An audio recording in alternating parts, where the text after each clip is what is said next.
Single-sex education is an old idea that's been around for decades and decades. It used to be really popular, it kind of went away. Now it's starting to become really popular again and needs to go away.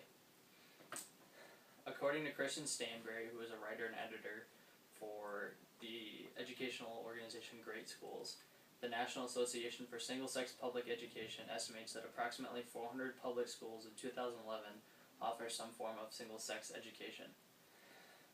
This number will gradually increase in the years to come, but it needs to stop. Single-sex education should be diminished for these three reasons. Single-sex education is a form of segregation, it does not represent the workforce, and it is not a useful educational technique. For my first point, single-sex education is a form of segregation. Separating boys and girls in the classroom early on gives them this idea that segregation is a good thing for them, and if you teach them that at an early age, they will think it's a good thing for the rest of their lives. Christian Stanbury, the writer and editor for Great Schools, later writes that educating students in single-sex schools limits their opportunity to work cooperatively and coexist with members of the opposite sex. This introduces kids into a world where segregation is right, which is the opposite thing of what we want to teach them. When we do this, they won't know how to work and live cooperatively with the opposite members of the sex, so they're not going to have good marriages, they're not going to do well in the workforce. This practice violates several state and federal laws, including Title IX and the Equal Educational Opportunities Act. So it's illegal because it doesn't provide equal amounts of educational opportunities.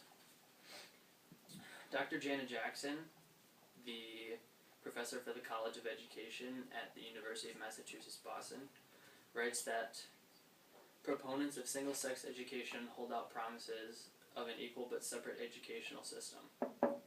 This is saying that people who think that this is a good idea hold out the promises of an equal educational opportunities.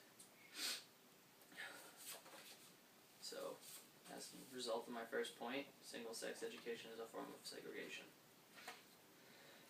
Second, single-sex education does not represent the workforce. Christian Stanbury, the writer and editor for Great Schools, writes that students in single-sex classrooms will one day live and work side by side with members of the opposite sex. It shouldn't be that way because they're not going to be able to work very easily with people of the opposite sex. It creates problems, it's going to lead to unemployment.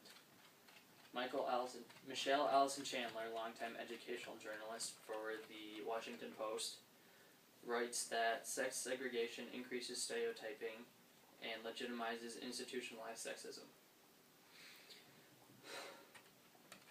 The problem with this is they won't know how to work or live with the people of the opposite sex, and they'll also start to stereotype them because they're just used to people of the opposite sex and they just hear rumors. It's going to lead to unemployment because of their inadequate ability to work with members of the opposite sex. So they're not going to get along or know how to work with people, so they're going to get fired. That's my second point. Single-sex education does not represent the workforce.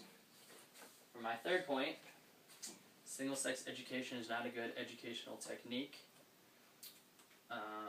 According to Chandler, the journalist for the Washington Post, the push for more single-sex institution in public schools is based on weak, misconstrued scientific claims rather than solid research, and may do more harm than good. What she's saying is that people think this is a good thing because of these scientific claims that they just want it to work more than the research they actually have that it does work. Basically it's saying that people think it works good because they want it to work, but it doesn't really. She also later argues that there is no empirical evidence that their success stems from the single-sex organization as opposed to the quality of students, the curriculum, or short-lived motivation that comes from novelty and belief in innovation. What she says here is that there's no evidence to say that this technique would actually work, as opposed to the quality of students that were actually there, or the curriculum being used could have been better, or that these students could have had short-lived motivation because they think it's a good idea, so they have motivation to make it work. The other problem with this is few teachers actually have the skill to teach single-gender classrooms. It takes a different teaching technique for straight-up boys or straight-up girls rather than a mixed classroom. For males, they need more of an aggressive teaching style where the teacher will walk up to someone, "What is your answer? Where's your homework? Give it to me." The girls, they need more of a gentler touch, kind of. Like, okay, please take out your homework, please do this for me, etc. So my third point, single-sex education is not a good technique. In conclusion, single-sex education should be diminished for these three reasons.